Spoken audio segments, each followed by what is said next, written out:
Thursday, February 25th, 7 o'clock in the morning. Dry seasons in the Serengeti are always tough on the resident lion prides, and this year is no exception. Most of their regular prey, like zebras and wildebeest, has left the area months ago, following the rains and their promise of fresh and nutritious grass. Local lions are now forced to survive almost exclusively on smaller animals like gazelles and warthogs, especially if they need to feed little cubs as Laura and Willow, the two females of the thin pride, must. At the start of the dry season, Laura and Willow had 7 little babies. Now, 5 months later, 4 of these babies are gone, starved to death, and the remaining 3 cubs are little more than skin and bones. Without enough food of their own, their mothers are unable to produce milk.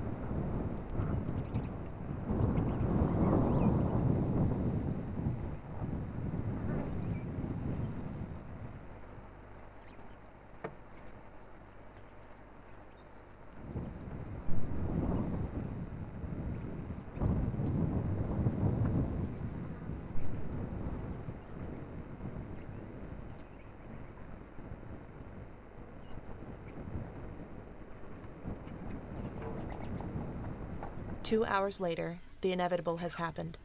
Laura and Willow had no other chance than to abandon the weakest of their cubs.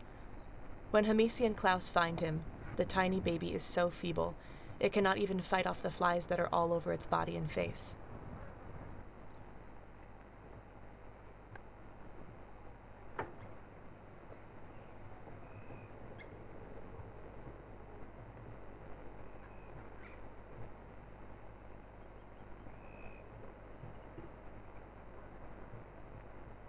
In this environment, we are merely human guests, and thus supposed to let nature take its course.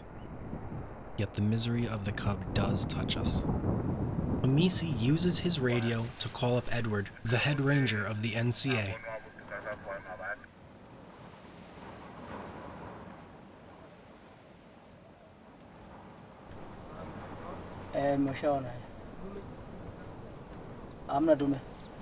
Obviously, I do not understand a single word, but it quickly becomes clear that Hamisi and Edward agree to not interfere. Rigorous as it may seem, but this is the right decision.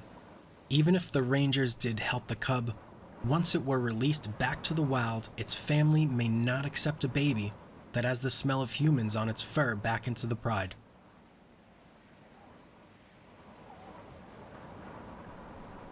Less than 10 minutes later, and only a few hundred meters away, Laura and Willow bring down a Grant gazelle. Too late for the cub that Hamisi and Klaus have left behind just now to let it die in relative peace.